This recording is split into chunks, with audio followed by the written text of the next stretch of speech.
او بیا دې دنیا کې لوګو دې پیرټ دې لوګو دې راځي شپېنی بیا باندې ترځي او بری دنیا تا چې دا دې سوچ او تصور او فکر د په خیال کې اوس نه راځي دا دې صحیح حقیقت د ذهن ته لګري وي چې دا اثر کوي لکه څنګه چې د مور په خېټه کې انسان راټول وي او دته د دنیا حقیقت پته نه لګي چې دا اوس یو بری دنیا ته روانه ما بسنګ دنیا وي نو چې کله دې را پیدا شو په خبر پوښي بیا نو پوښي وایي دا دنیا خو دنیا ده دغه شانې دې دنیا نه مې رسو بری دنیا ته راغلي دا حقیقت او دا اصل اوس زمون په ذهن کې درازي په محترم چې دې دنیا نه لاړ شو او دې څنګه ته بیا لاړ شو دا څنګه د حقیقت زمون په اړه مور کې تا دې کې سوال دې چې د کسر چې مور په کې کې سوال دې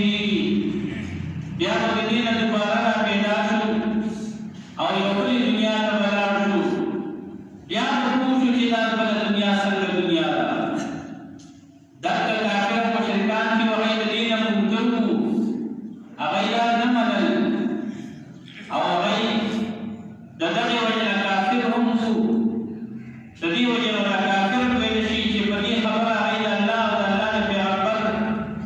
په دې خبره کې نه کوي چې مرشد بیا نه ویل کېږي او نبی علیہ السلام ته رسالت پیش کول او دا چې برات نبی علیہ السلام دی او الله یو کافر او داسې یو زور سړی کې ولاړ چې هغه یو روسي چې د کومه زمانه کې څو کړل دي هغه کې روسي د سور دی بوسیدا دی په کوټو کې لاسوري جوړ ده نبی علیہ السلام فرق نبی علیہ السلام دی وی من يحيي العظام وهي رميم سوق بدر کی جوانی کی جگہ بوسیدا دی نا خلاص بشیر کی نام سوق جوانی کی اللہ جلال فرمائی اللہ تعالی نبی علیہ السلام کو جواب ورکا وضرب لنا مثلا ونسي خلقا اللہ فرمائی دور ایمان پر مثال نہ بیان یو خپلان پیدائش شوی دے دے ماته مثال بیان دے ماته طریقہ ہے دے ماته کو چې دا رسول بیا جوړی کې یو داسې ریږي الله وی دا دې یو مفته وګورا دې ماته کو چې دا رسول جوړی کې ونسي خلقا خپل ځان خپل پیدائش یې دې ځان ته وګورئ چې چا باندې ته چاته وی او دا ته څنګه جوړي قل يحييها الذي أنشأها أول مرة وهو بكل خلق عليم الله فرمایا تبارك ويعقوب أمرا يحييها الذي أنشأها أول مرة آسان پہ جوانی گئی کمزان سے بڑھ بلد بانے دے پیدا کرے دے کمزان سے بڑھ بلد بانے مخلوق پیدا کرے دے نشتے کرے دے ساتھ ہم نے وجود کرا مسجد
چې په کومه نن چې په کوم وخت راختلی دی د نن نه 100 کاله 100 کاله 100 کاله مخکې هم په دې تاریخ په دې ټیم راختلی دی د نن نه 100 کاله 100 کاله پس ته هم په دې ورځ باندې په دې تاریخ په دې ټیم راخېږي داسې د خدای قدرت دی دا دومره تیزۍ سره دا نظام چلېږي دې فلک الافلاک ته وګوره فلک ثوابت ته وګوره څومره په تیزۍ سره دې حرکت کوي څومره تیز روان دی محترمه او ګوره دومره تیز روان دی چې د انور په هغه شپه کې دا یو چکر لګوي داسې نو دې دا سپوږمۍ یو چکر داسې لګوي موږ یې وینو ذاتي او د دغه حرکت اصلي چې دی په دې طرف دی په نورخاته طرف باندې روان دی خو د اسمان فلک ثوابت داسې په دې طرف راتاوي لکه مثال د موټر په دې پایه باندې یو نږدې کړي نو هغه روان شي په شا طرف د دې موټر په مخ کې دي نو چې دې په شا طرف د نوزل باندې روان دی بیا هغه ته رارسي داسې نو په دې بل طرف ته دې موټر ته څومره چکر ورکړي دغه شان د انور روان دی داسې یا د سپوږمۍ روانه ده یا د ستوري دي روان دي داسې په دې طرف دي فلک ثوابت ولا داسې په دې طرف چکر ورکوي په کال کې 300 پاسه 300 یا 300 شپېته دا هغې په دې کې دونه چکرې دی مولا څومره تیزۍ سره اسمان ګرځي څومره تیزۍ سره فلک ثوابت ګرځي چې دا دې ټولې چکرې برابر کړي نو د یو چکر هغه خپل په دې طرف برابر شي نو کار ځینې جوړ شي الله دې زما قدرتونو ته دې څه کتلي دي ته څه پوهېږې ته وایې چې ما به څوک ژوندی کړي دا دومره لوی کارونه زه کوم اسمان جوړوم او پکې فرق نشته چاودې پکې نشته نقصان پکې رانه دی پرې نه وته رنګ یې باندې دی د ده په نه په دې کې چې برنګ دی چې د مات شو یا یې موبایل غوښتل یا یې سګریټ غوښتل نه په دې کې څه بل څه شی دی نه پکې انجن شته نه څه څنګه روان دي څنګه په خپل مدار کې دي او الله ذوالجلال فرمایي څومره په دې کې ما په دې کې فواید ستا لپاره څومره ایښي دي د نور دې فایدو ته وګوره صرف نور څه نه چې دی او رڼا کوي بلکې څومره فایدې دا درکوي دا فصلونه دا کوي وښایي نور څومره کار کوي فصل باندې دوه ورځې لګي هغه فصل نه کېږي چې کوم ځای کې زمیندار فصل کرلی یو اونۍ کې نو په هغه ځای کې لاندې فصل نه شي نو دلته نور پرې نه لګي نو نور رنګ ورکوي خوند ورکوي څومره قدرتونه دي اوس پکې څومره خلکو ترقي وکړه د نور دې بجلي راواغسته او بجلي څومره کارونه پکې چې بجلي ته بېچارې اوبه پرې راوباسي نو کار الله وایي زما قدرت او دا نه ده چې دې نور کې دا بجلي نن پیدا شوه دا چې د کله د دنیا بعد نه دې نور کې دا صفات موجود دي خو انسان اوس ترقي کړه او دغه ځای ته ورسېد چې دا څه چې راوایستل الله وایي زما قدرت زما الله ذوالجلال ډېر لوی ذات دی الله رب العزت قل ان الله تعالی فرمایي وان تعدوا نعمت الله لا تحصوها الله وی کلمه نعمتونه تاسو شمیرل غواړئ نو تاسو یې نشئ شمیرلی قل لو كان البحر مدادا لكلمات ربي لنفد البحر قبل ان تنفد كلمات ربي ولو جئنا بمثله مددا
معلوماتو کې د الله تعالی په قدرتونو کې هیڅ کله مثلا نه کړی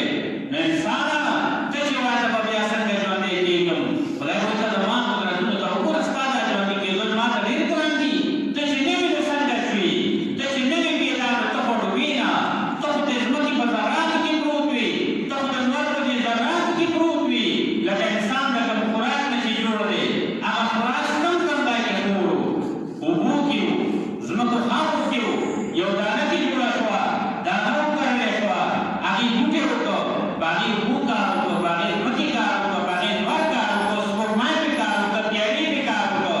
موسم پې کار وکړه هغې نه بیا یو بوټی جوړ شو هغې میوه ونیوله هغې نه خوراک جوړ شو خوراک پلار وخوړه مور وخوړه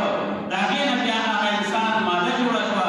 الله وایي هغې نه مې ته پیدا کړې ته د کوم ځای نه پیدا یې نو ته ما د دې نه جوړولی شوې تا د بیا دوباره نشم ژوندی کولی قل يحييها الذي أنشأها أول مرة الله وایي پیغمبر ته ورته ووایه چې هغه ذات به دې ژوندی کوي چې په لومړي ځل یې پیدا کړی وهو بكل خلق عليم الله وایي د په هر یو پیدا کولو باندې بالکل عالم یم پوهه یم ما ته هېڅ ګرانه نه ده چې دوباره دې را ژوندی کړم نو عزتمندو دې دنیا نه زموږ راتلل عارضي دي دا سړی په سفر روانې لاره کې یو ځای کې دمه راشي هوټل راشي دې موټروې باندې په چکر روانې لاره کې هوټل راغی هلته کې ګاډی ودرو هلکه روټۍ وخورئ مونځ وکئ او دسمات کوئ ځان برابر کئ او یو 10 منټه دي 20 منټه دي اواز باندې درکړي 15 منټه یا 20 منټه وقفه ده یا ته په سفر روان یو د پیاز کې یو ځای کې د سپی راغله هلته کې پیاز کوز شو تا ته ویلي دي مخکې نه په ټکټ کې درته لیکلي دي چې دې وطن کې به ستا یو ګنټه یا 2 ګنټې وي هلته به ته سپی کې دغه شان محترمه دې ځای کې زموږ پاتې کېدل عادي ده دلته سپی رسپی زموږ سفر بل کړی دی زموږ تلل بل کړی دي الله وایي دلته دې دنیا کې تا سپی وکړه 50 کاله دي 60 کاله دي یا 80 کاله دي دا ستا سپی وه دې کې نه وساته اعلان وشو ځان سره ټکټ راواخله انها تذکره الله وایي ټکټ واخله ځان سره خپل عمل واخله ستا ټکټ دی دا عمل ستا ټکټ دی دا قرآن باندې عمل یې کړی نیک عمل دی دا ستا نیک ښکلی ټکټ دی بد کار دې کړی بد ژوند دې تېر کړی بد ټکټ دی ټکټ واخله زه اوس چې کوم کله دې ټکټ کټ کړی دی هلته به ځې نو که ستا ټکټ جنت ته و نو جنت ته به ځې او که چېرې ستا ټکټ جهنم ته و نو جهنم ته به ځې تا څنګه ژوند دلته تېر کړی دی تا څنګه وخت تېر کړی دی نو عزتمندو د دې ځای ته موږ پاتې کېدل نه دي دلته زموږ همیشه پاتې کېدل نه دي د دې ځای نه تلل دي او خپله وګورئ چې موږ په دې دنیا کې څومره وخت وشو زموږ نه مخکې په دې کې څومره خلک د هغې نه مخکې به په کې څومره خلک وو څه شو هغه خلک چې دې دنیا کې وو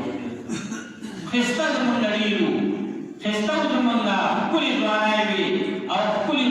یاره په هر نسبت به ښه وو رنګ په رنګ یې د اسمان او د ځمکې ولیدل دا انور په ډېرو خلکو باندې ولګېد لار تېر شي او څو ورځو راته موږ رالو پکې اورېدل دي پکې اورېدل دي لږې راته پاس ته په خما باندې اعلان شي د سرکار په اعلان شي الله جلاله فرمایي ځان د دغې لپاره غم وکړئ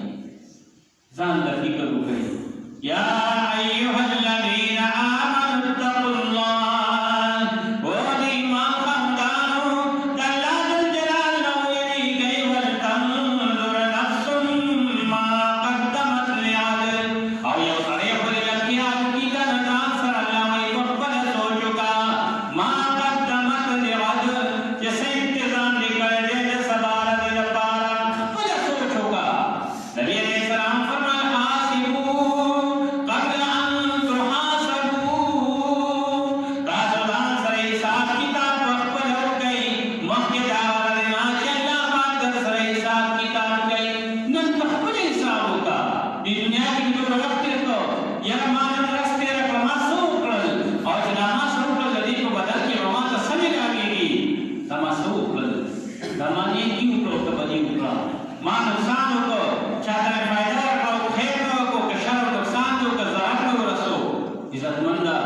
Allah Ta'ala, wai pakpala,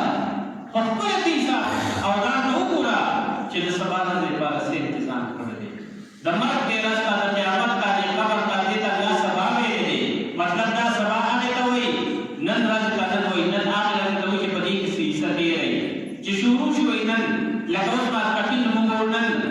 مازدیګر مو وکړل خو چې ماښام شي هلته بس ویره ده بس په تېره شوه دا نن د خالي شپه ده بیا خالي ته راته حساب و او چې خالي لرسي نو وایي دا د خالي ده نو بیا هغې ته نن ورپسې د سبا و الله وایي نن راتې ډېره شوه سبا له دې څه کړي دي یاره سبا له دې څه کړي دي ما ورته به راځې ما ته به مخامخ کېږي ته ما دنیا ته لږ ورځو غواړې ګرېږي دا دلته ستاسو ته یوازې دا لږ وخت و تا ته ما د دې دنیا کې د ښکلي ژوند تېرولو لپاره ویلي وو څه دې کړي دي پکې څه دې وکړل پکې نو محترمو پاتې کېدل پکې نشته هوښیار هغه څوک دی چې ځان ته اکتفا خدای دې راسره د آخرت غم پېژني محترمو ښه او بد هر څوک پېژني نیکي او بدي هر څوک پېژني ګناه او ثواب هر څوک پېژني په دې باندې هر څوک پوهېږي چې دا کار دی دا ثواب کار ولې بیا د ګناه کوم اخر پاس زه به څه وایم الله ته به خامخ شم الله ذوالجلال ته خو مخامخ کېدل دي الله رب العزت خو ما سره د ذرې حساب کتاب کوي الله تعالی خو ومن یعمل مثقال ذره خیرا یره ومن یعمل مثقال ذره شرا یره الله وایي وبوي پاتې کېدل نشته راځئ به زه پرېږدم نه څوک دا د الله قانون دی چې څوک پرېږدي دې دنیا کې پاتې کېږي نو دنیا کې به څوک پاتې شي الله وایي اسمانونه ختموم اذا السماء انشقت اذا السماء انفطرت اسمانونه به ډډې د فریاد وجمع الشمس والقمر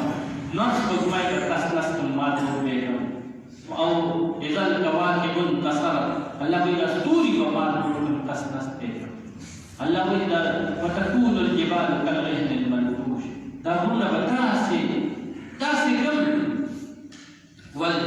دا غرونه به داسې کم لکه د ډیاړک باندې چې باندې دا وړای وله مالش به وله ولوتل به په پاره کړه داسې به یې نو غرونه به ختم کړم ویل البحار سجرت سمندر به رید پید کړم بس وبېستلم ختم به یې کړم دوګې به یې کړم ځمکه به ختم کړم اسمان به ختم کړم انسان به ختم کړم فرشتې به ختمې کړم حتی چې حمله د عرش فرشتې الله وایي دا به ختمې کړم عرش د څلورو فرشتو ټینګ کړی دی پرته د محشر به بیا اتو فرشتو نیولې هغه څلور فرشتې ځمکه باندې تحت الثرا باندې پښې لګېدلې دي سر یې په عرش معلا لګېدلی دی څومره مضبوطې فرشتې دي الله وایي دا به ختمې کړم څوک پاتې دي مظهري او حدیث را نقل کوي حضرت جبریل علیه السلام ورته وایي الله ذوالجلال یو روایت کې راځي غلط دی دا ملک الموت کو وایي اسرائیل علیه السلام وایي الله هېڅوک نه دي پاتې صرف څلور فرشتې مقرب پاتې دي یو او الله تعالی جبریل دی میکائیل دی اسرافیل دی او الله ستا عجز بنده فقیر بنده زیمان او رب یو دی نو دغه دغه خلک پاتې نور هېڅوک هم نه دي پاتې الله ذوالجلال ورته وفرمایي دا نورې فرشتې هم ختمې کړه دی به هم ختم شي الله تعالی به تپوس وکړي څوک پاتې دي الله هېڅوک هم نشته یو دی یا الله او یو ستا عجز فقیر او پاپاني بنده هغه زیم ملک الموت یم الله رب العزت ورته وفرمایي ما وعده کړې وه هېڅوک به نه پرېږدم نو ته به هم نن مړ کېږې الله به ورته وفرمایي مت حدیث کې راځي الله به ورته وفرمایي مت مړ شه بس دلته به وټکئ الله ذوالجلال خپله دعوات وکړي لمن الملک اليوم لمن الملک اليوم نن بادشاهي د چا ده داسې دنیا کې چې زه د یم زه دور یم زه خان یم زه امیر یم زه وزیر یم زه صدر پاکستان یم زه دا یم زه دا یم نو وایه کنه نن بادشاهي د چا ده هلته څوک هم نشته چې الله تعالی ته وایي چې الله ستا ده دور هم څوک نشته چې الله ته وایي چې الله ستا ده الله ذوالجلال په خپله ځان ته جواب ورکړي لله الواحد القهار یو د الله ذوالجلال بادشاهي ده یو الله رب العزت ته پاتې ده نن څوک مجازي بادشاه هم نشته او حقیقي بادشاه هم نشته یو الله دی هېڅوک نشته بندي کس نشته نه پیری شته نه فرشته شته نه انسان شته نه دنیا شته نه اسمان شته او نه ځمکه شته تاسې الله پاک وایي څه مې نه درته سپس کړو وایي کنه څوک یې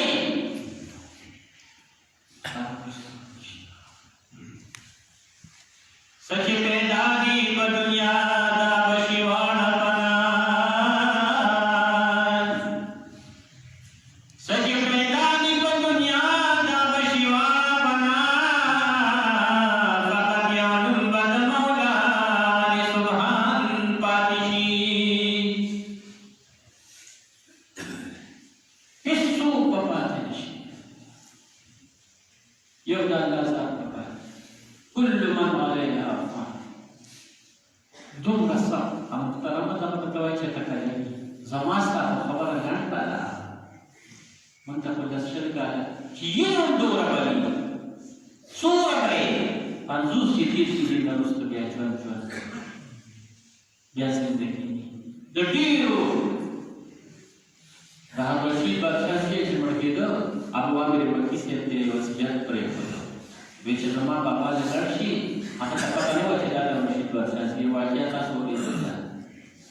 نبی اسلام مخې ته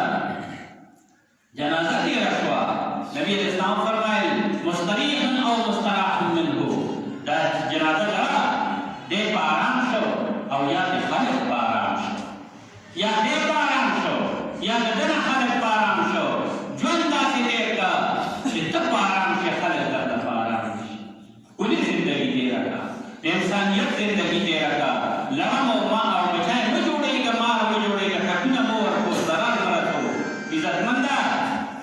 ته داسې ژوند تېر کړه چې ته په آرام شې، د دنیا د تکلیفونو، مصیبتونو، غمونو نه لاړ شې او په قبر کې په آرام شې. اخري ارامګاه یې لیکلي په دې قبر باندې، او اخري ارامګاه ده خو هغه چا ده چې هغه ښکلی ژوند تېر کړی دی، او چې نه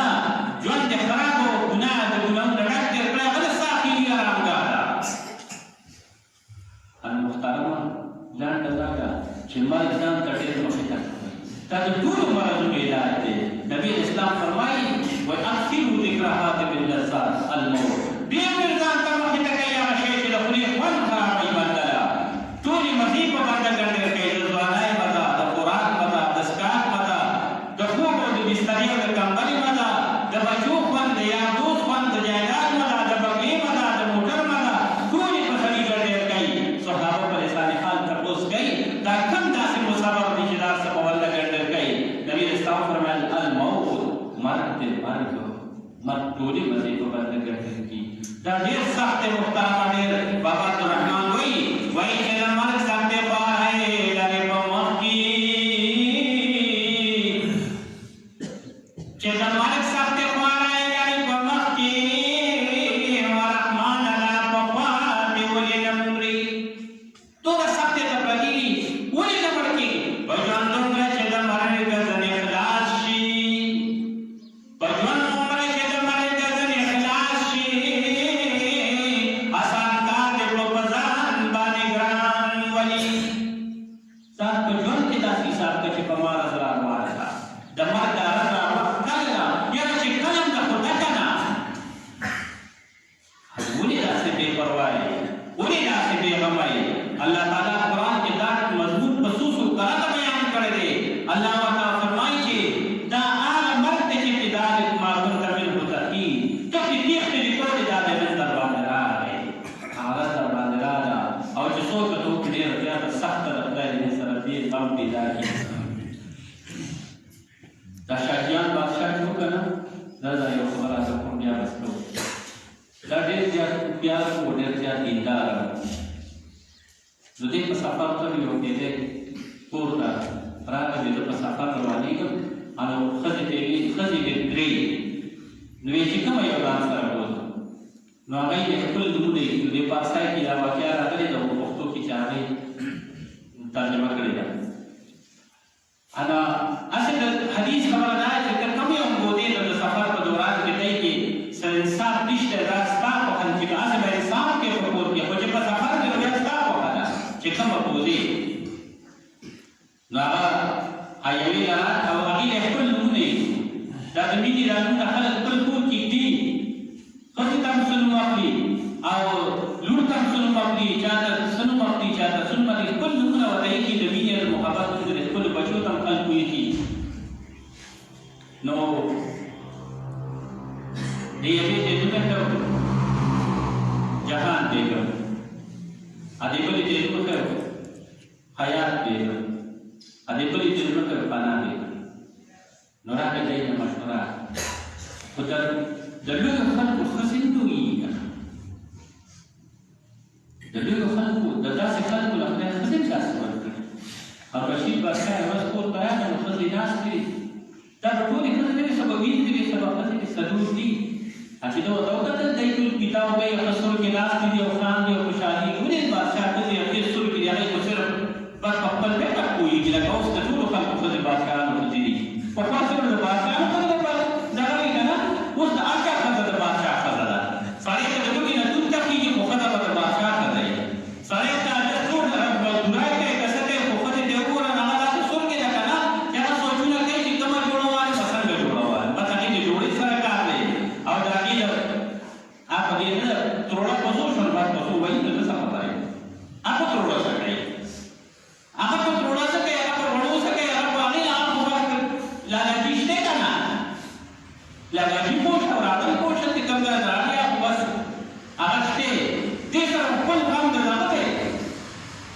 خپلې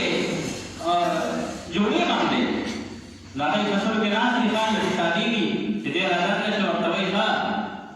تاسو خو داسې په مزه یې خان دی چې شادېږي چې بس هغې داسې په عادت وي نه دي بس دا خو موږ ناست نو موږ به څه کول ځکه ماشینه کار والا خلک خو خود ته بادشاهان خو هغه نوکران دي او ویندې غلامان دي هلته یې بس موږ ناست وو کتاب وکړ نور ته رغړو ډارګړو یې وار که زه تاسو له یو سوال کوم بې جواب به راکوئ ښه جي ولې به بې جواب به راکوئ سوال یو دی جواب بیا یو بل راکوئ یو ټیک به راکوئ نو د یو سوال خو یو جواب ټیکي ته نه ټول کړو د یو سوال خو څلور جواب به څلور واړه ټیک خو نه شي کېدی لکه مثال زه تا ته ورته وایم درې څو کېږي دوه پنځه نو د هغې نه مخکې هم نه کېږي اوس هم نه کېږي خو دا که شکر دغه جواب شه جواب خو یو وي وینا ماته بس پنځه واړه جواب راک څلور واړه جواب راکوئ سم به راکوئ غلط پته راکوئ او د یو بل نه پې بدل راکوئ د مسجد په کل الله کو تپوس نو ورته وایي وایي د ورځه شپه کې فرض رکعتونه څو دي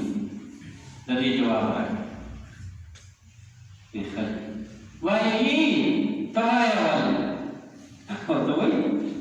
وایي زه به اول کوم ما ته خو راځي څو دي وی دوه ساعت شو څلور ماسپښین شپږ شو څلور مازدیګر شو لس شو او درې ماښام شو نو دیارلس شو څلور ماسپښین شو ولس شو ولس رکعته وی ته تا خو ټیک په جواب هغې ته وایه نو ته وایي ښه دی ته به هم جواب راکړې خو داسې به نه راکړې ته به بل راکړې چې ټیک نو بل ټیک کېدی شي ما ته وویل چې هغه د بادشاهانو ښه دی بادشاهان هغې ته ښه دي ښه په رده شپه کې دې ویلي دي که نه ویې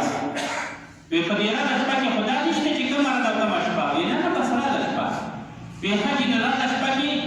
د جمعې هغه چې هغه رده شپه کې راځي نو باید چې دوه رکعته کم دي فرض وکړي که نه هغه دا پنځلس پاتې نو جواب یې صحیح وکړ څه غلط لکه نن څو رکعته فرض دي نن څلور نن پکې د ماسپښین هغه څلور په ځای دوه دي نو دوه رکعته کم شو د دویمې جواب هم ټیک شو هلکې ته وایه ویې ښه دي ویې رده شپه دې ویلي که نه بیا ویې دې کې خو سفر تیشه ګرمه دی او ګرمه شپه یې که نه بیا وله که دوره شپه شي ویې ښه دي دا ولس رکعته راځي خو چې بنده په سفر روان وي دوه دوه رکعته ورته معاف دي د ماسپښین دوه پکې کم شو د مازدیګر دوه پکې کم شو د ماسخوتن دوه پکې کم شو نو یولس پاتې یولس رکعته دی جواب ټیک دی ټیک دی څلورم یې ته وایي ته یې وایه اوس هغه اجازه بس وایي هغه ورته وایي جي وایي د رده شپه کې خو دغه ولس رکعته فرض دي عام طور سره خو الواجب المنزل للفرض وی مسله دا ده چې واجب د فرضو په شان دي نو یې دې کار ورسره واجب دي نو یې دا هم د فرضو په ځای حسابېږي چې د دې قضام شته او د دې اصل شته نو یې دا فرض دي نو یې دا پوره شل رکعته شو دی ښه دا جواب به موږ څنګه هغه یې څنګه ښه ټیک کړو هغې یې خپل جواب ورکړ او صحیح جواب ورکړ نو د دویو خلکو ښه ډېر لویه خلک دي زموږ نه دې نه تپوس وکړ نو که خدای دې خیر وکړي ته یې تپوس زه الله دې زموږ په حال دا خو موږ زموږ سړي دغه شی ده نو ښځې به څه وکړي نو شاګیان بادشاه دې ښځو ته وایي چې لومړی ته وایي په سفر ځم چې کومه یې وبولم نو خبر نو هغه ورته وایي په اسای کې ورته یو شعر مې پښتو کې ترجمه شوې ده هغه ورته وایي ته شاه جهان یې زه نامه لرم جهان خاندان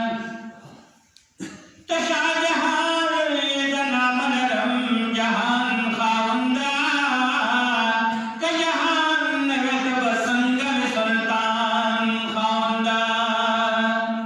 ته شاه جهان یې او زه جهان شاه جهان آیا شاه جهان دی چې جهان شته چې جهان نه وي نو شاه جهان به څه کوو مطلب دا چې ما بوده ته شاه جهان یې ته جهان یې بس والا موضوع دا خو ډېره ښکلې خبره وکړه یاره دې کې خو څه شته نه دومره نه به بس دلیل دې ووایي وی بس صحیح ده خبره دې ټیک ده خو دا حق دی چې دې نورو نه به تپوس کوم بیا مې نو بس خبره ستا ده نو ماړه ته پرېوته وی بس ټیک ده جي بس ما ښه دلیل وي نو دی بلی للا حیات بیگم لا بے پا سفر من چی کم یو بودم نو خبری نا وطوئی وی زیم حیات چی حیات نوی نو جہان بسوی زیم حیات چی حیات نوی نو جہان بسوی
واخر دعوانا الحمد لله رب العالمين.